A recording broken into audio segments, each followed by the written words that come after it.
తీసుకున్న electrical scooty అయితే ఎలక్స్కోమా బండి ఇది నేను కరీంనగర్ షోరూమ్ లో తీసుకున్నా. దీనికైతే 3 గేర్లు అయితే ఉన్నాయి. ఇగో ఇది ఫస్ట్, ఇది సెకండ్, ఇది థర్డ్, ఇంకోటి ఫ్రంట్ రివర్స్. రివర్స్ అంటే వెనుక కొట్టితే బండి వెనుక పోతుంది. ఇదేమో పార్కింగ్ అంటే ఎవరన్నా మనకి ఆన్ చేసి ఉంటుకొని ఇట్లా గుంజితే పోతుంది కదా, చిన్నపిల్లలు ఒత్తుకుంటే ఇట్లా పార్కింగ్ ఇట్లా ఆన్ చేసి పెడితే పోదన్నట్టు. ఫస్ట్ గేర్లో ఏమో 20 పోతుంది, సెకండ్ గేర్లో 30 పోతుంది. ఇక థర్డ్ గేర్ వేసినాం అనుకో 55 రాకపోతుంది. అంటే మంచిగానే ఉరుకుతుంది ఇది నక్క, మంచిగా పెద్ద బండి అంతా ఉరుకుతుంది.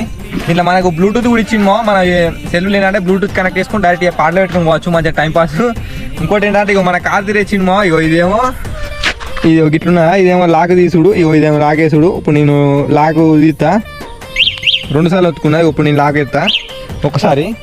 ఇంకోటి ఏంటంటే ఇది నాకు 65,000 పడ్డది మామ ఈ బండి. అంటే ఇంతగానో కాస్ట్ పడప్పుడు నేను ఎక్స్ట్రా వేయించిన ఒక బ్యాటరీ, ఆ ఒక్క బ్యాటరీ కాస్ట్ వచ్చే నాకు 5,000 పడ్డది. దీంట్లో మనకి డిస్ప్లే ఓలా నచ్చి ముట్టుకున్నారు అనుకో, తెలియకుండా వచ్చి బండ్ల మీద ఎక్కుతారు కదా, ఇగో చూడు ముట్టుకుంటారు. ఈ డిస్ప్లే కూడా ఆన్ అవుతుంది ఇక్కడ.